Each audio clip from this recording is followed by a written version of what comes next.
Special holiday episodes are always stupid. Cynical cash grabs by greedy corporations looking to squeeze a few extra Nielsen points out of sentimental claptrap for mush-brain idiots who'd rather spend their Christmas watching a fake family on TV than actually trying to have a conversation with their own dumb families.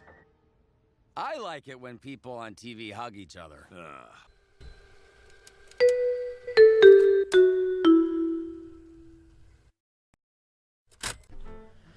The Christmas special. There's something magical and almost enchanting about the idea of the perfect Christmas special.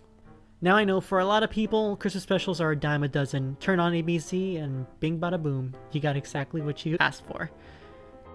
Fact of the matter is, whether you love them or hate them, Christmas specials are here to stay. So, I'm going to go ahead and count my top favorite TV Christmas specials. And yeah, I know technically it's Hanukkah week or something like that. I'm sorry, my Jewish brethren. I wish I would have been able to make a video for you guys. Maybe next year. Or if you bug me now, maybe I'll make one before the end of the month. I don't know. Anyway, on with the show.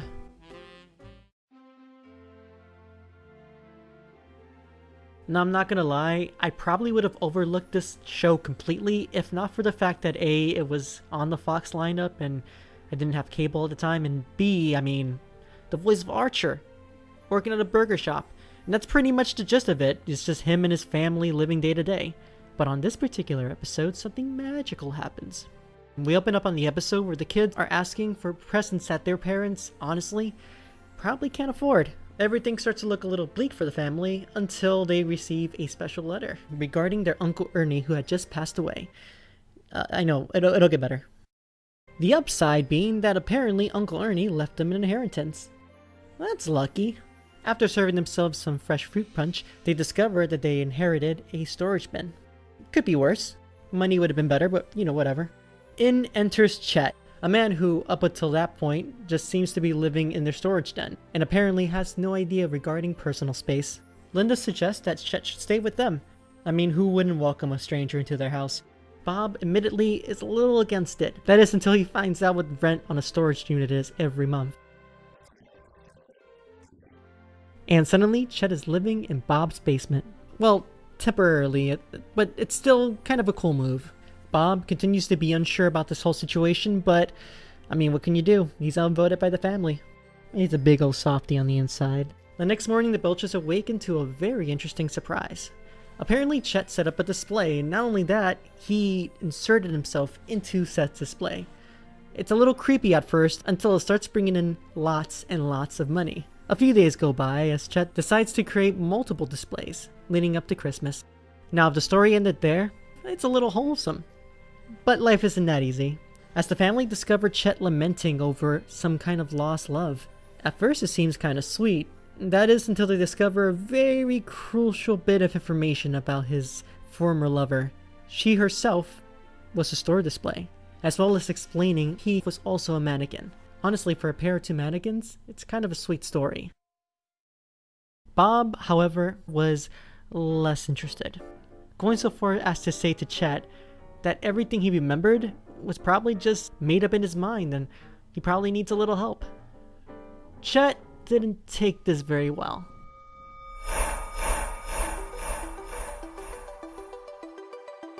The following day, his display is less spectacular, more...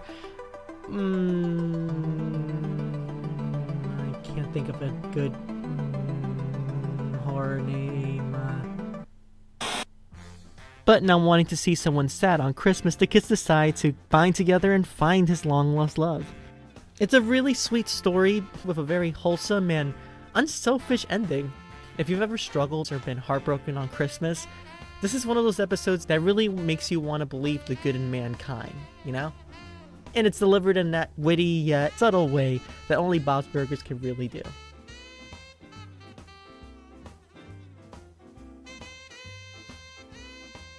Of course that was going to be on the list. It's one of my favorite TV shows, and honestly one of my favorites to get intoxicated to.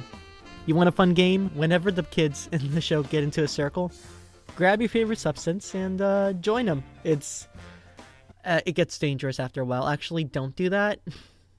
I don't want to get sued for bad advice. Who's going to YouTube for advice anyway? I guess you guys are.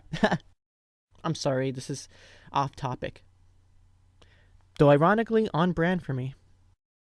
That Cemani Shows follows the cast of a group of teenagers who pretty much get into all matter of craziness, and it's kind of reminiscent of anyone who grew up in high school in America. I don't know about other countries, but here, it was kind of a badge of honor to do stupid things. I think that's just part of being a teenager.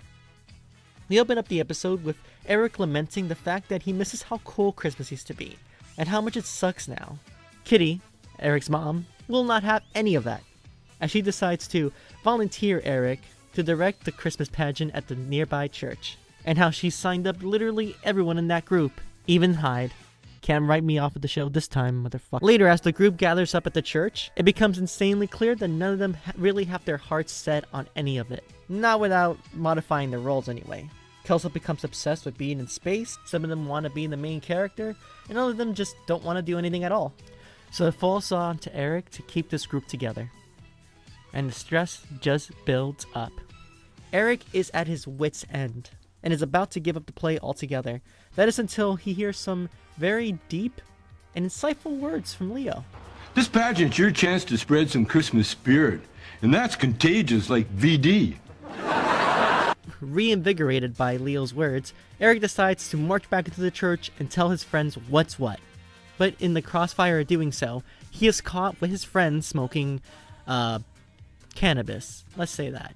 And Eric gets kicked off of being the director.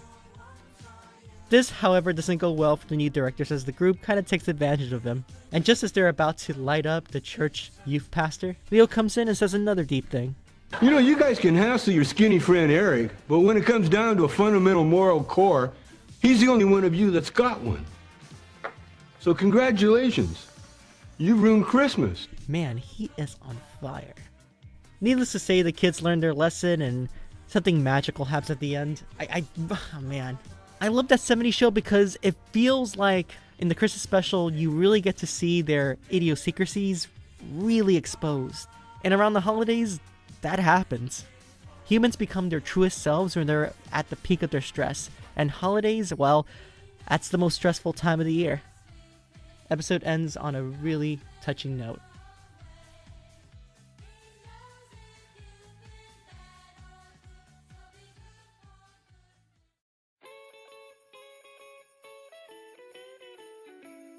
Anyone who knows me knows that this was going to be my number one choice. The Office is uncomfortable, it is awkward, it is hilarious in the weirdest ways. I'm not going to say that it's perfect, especially when you consider the later seasons. Pretty much anything after Michael Scott doesn't exist to me. Unless you count the last episode.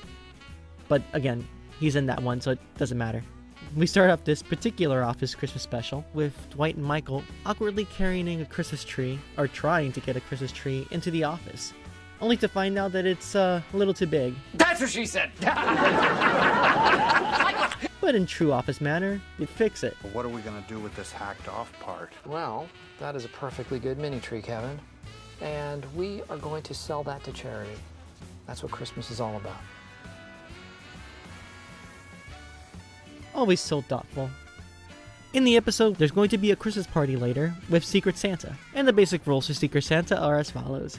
Everyone picks a name out of a hat, and they buy a gift for the person on that name. Usually there's some kind of limit, like $5, $10, $20 limit, so that no one spends an insane amount of money on people they don't really know sometimes. But Michael, being Michael, decides to be over the top and spend his bonus check on a very, very nice iPod that he's thrown into the mix. Later during the game, things start going as you would expect. People handing out gifts, happy faces, and then we get to Michael's gift. Upon opening it, Ryan is both shocked and also kind of comprehensive that he clearly received a gift that was way over the limit.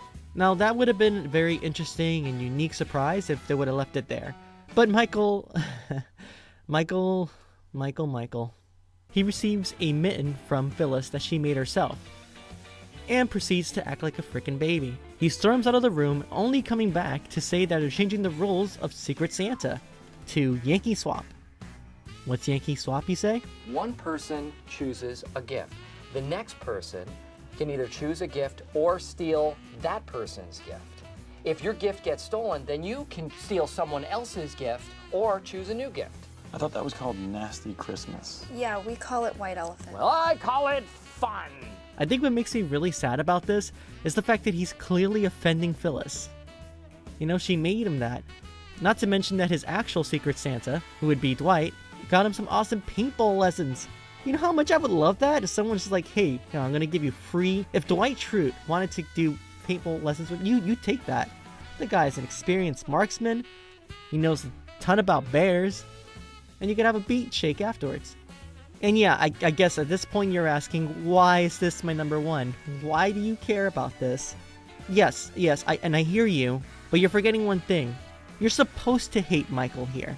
He's acting like a spoiled brat. And it's relatable because anyone who's ever had kids, or heck, if you've ever been a kid yourself who was, I'm sure once in your life you were a little bit like, this is mine, if you don't give it to me I'm gonna cry. Sadly, he's just way older. But it becomes pretty clear that the rest of the office is not happy with this. They're not. They bought gifts specifically for other people, and because Mike hated Phyllis's gift, they all pretty much had to suffer. But Michael, as he usually does, digs a bigger hole for himself by admitting that the reason he bought that iPod was because he got a big bonus check from firing someone earlier in the year. That pretty much sets off the entire office to, I hate Michael mode. It's about this time in the episode where Mike realizes that, man, he might have been a jerk and he's probably in the wrong. So how do you fix an entire office full of angry people? You get them shit-faced. Now the episode takes a huge right turn here right after he buys the alcohol. I'm not going to spoil it, but I will say that it does feel like an office party, and that's probably why I like it. You see, when I was growing up, I was always the black sheep of my family, so whenever I got to celebrate Christmas, I usually celebrated it with friends or usually coworkers, and this reminds me of those Christmas parties. It's a lot of fun. There's something weird and almost humbling being able to party and get down with people that you've never ever met, or rather, the people who aren't part of your family. You have met them because you work with them. But I think that's how The Office wins here. Because we all have that jerky boss, or maybe not a jerky boss, but maybe we have that annoying uptight coworker, or the big guy in the back who's just a little bit slower than most. The Office does a perfect job, especially this episode, of capturing the feeling of working during the holidays. And if you have to this year, I am so sorry. Maybe next week or the next 2 weeks I'll make a video regarding, you know, working during Christmas. But for right now, that's my top 5.